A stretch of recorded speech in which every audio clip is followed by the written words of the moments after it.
Hi guys, Chris at Hard Knocks here again today. We are working on Michael Clark's Fiesta. You've probably recognised this from his YouTube channel or from Santa Pod. It is the Ignition Advantages red Ford Fiesta. I'm not sure on what year it is, but it's very old. It's had a lot of work done. It's obviously a drag car, as you can see by the front tube work. It came into us at the beginning of lockdown as like a slow project with a few updates that needed to be done. So you can see that we've created a new firewall for the car because the old one was just full of holes and there was a lot of dings and dents and it wasn't very pretty. So we've cut it all out, replaced it. What we've also done is changed his front suspension setup. So when this car crosses the finish line at about 150 miles an hour, you could see that the steering's very wobbly and it's trying to make the car skate around quite a lot. Now, initially when this car was built, it was set up with 0 degrees of caster. So what that basically means is that if you were to let go of the steering wheel, it won't change direction. So what we've done is we've added -3 degrees of caster into it by moving and replacing the suspension top mounts. Now what this means is that the car is more likely to self-center under load from the front. Now, when this car's doing 150 mile an hour in the quarter mile, there's a lot of load on the front end and you need to know that you can keep it straight and square because things can get out of shape very, very quickly if you're not paying attention. So we've done that. We've replaced the top dash bar tube. We've obviously built the new turrets for it. This car is also having a different gearbox put in it this year. I've been asked not to say what gearbox it is, but we're gonna make all the mounts for it, make it work.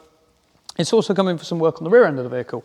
Now, any car that crosses the finish line at 150 mile an hour or faster, I believe, needs to have a parachute. Now, that sounds simple. There's a lot of you out there that will know all about this, but for those of you that don't, you need a parachute to slow the car down. The runoff at most drag strips, I mean, we've only got 2 in the UK, but they are not sufficient to slow the car down fast enough with normal brakes. So we install a parachute. I think this one runs a 7-foot parachute. Now, there's a lot of pictures online that when he throws the chute, it actually picks the back end of the car up off the ground. Now, the reason for this is because the parachute mount is too low. As a rule of thumb, the center line of the parachute pull needs to be level with the crank center line on the engine. For whatever reason, this is slightly too low, so when he pulls the chute up, 140, 150 mile an hour plus, it actually picks the back of the car up. Now, it's only a few inches, but you can imagine when it comes back down, it gets very squirmy and it can actually cause quite bad accidents. There's been a few serious accidents over the years with chutes going wrong or not coming out fully or getting tangled in the wheelie bars. So we've cut the existing setup out and we're going to replace it with our own design that puts it at the correct height so that when he pulls the chute, it pulls level along the plane of the car so it neither picks the back up nor does it pull the back down, which then can lead the front to lift. So we've got to do that. We've got to put a rear wing on it, which just helps with the airflow to keep it a little bit faster. And yeah, we've set up like the front suspension. Before it leaves here, we'll put like a simulated weight in the front end of it and we'll set up all the ride height so that once he gets it back, he will then build it all back up together, and when he goes back out next year, he'll be able to race it, and hopefully the work that we've done will give it some serious improvements. It's a pretty quick car. It runs, I think it's a Z-Tech blacktop with a fucking big turbo strap to the front of it. So yeah, it's pretty fast, but it certainly needed some updates to make it a little bit safer, a little bit more straight down the track. The hard part with drag racing is you've got so many different things. So people say to me, oh, it's just straight line, there's no corners, it's easy. It's not.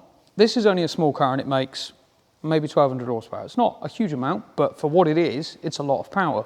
Now, to try and get that down the racetrack, you've got a combination of fighting for traction, trying not to break drive shafts or gearboxes, and you've also got to be able to keep it, away from the wall at the side of the drag strip, and you've also got to keep it away from the center line.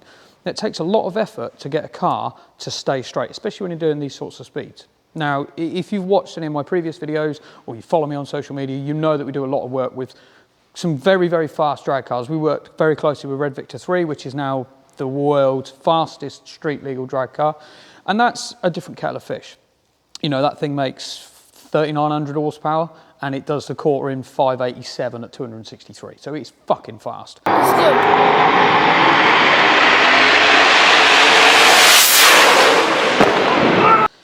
But when you scale it down to this sort of size car, okay, it's a lot slower, but the principles still apply. You still need to get it down the racetrack. You still need to keep it stuck to it, because in the event that, it gets light on the front end or it starts wandering, it can actually cause quite a big crash. And usually it ends badly for both driver and the car. So we're trying to avoid that at all costs.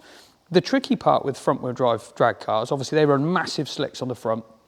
If you watch videos all over YouTube, you'll see the size of these things, is keeping those tyres stuck to the racetrack surface.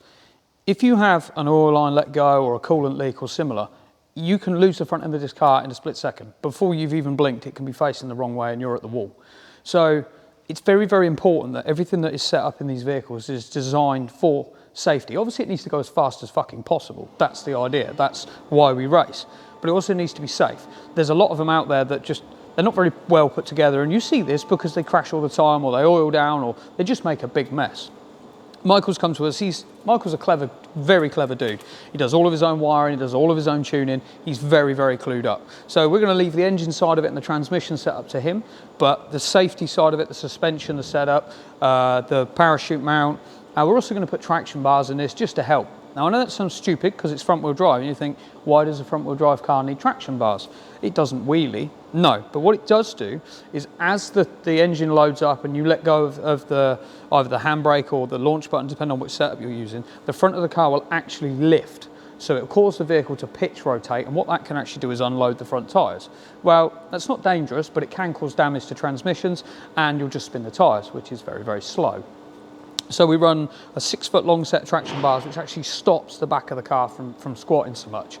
Now it's a bit different to a rear wheel drive car because they need to squat, but with this setup, we'll run the traction bars, which will help keep those front tyres buried into the surface of the racetrack and hopefully get them out of the, away from the beams, you know, with a decent 60 foot. I mean, I can't remember off the top of my head what 60 foot this car runs, but with any luck, it's going to be considerably faster than it was the year before or the year before that. I can't remember when it last run.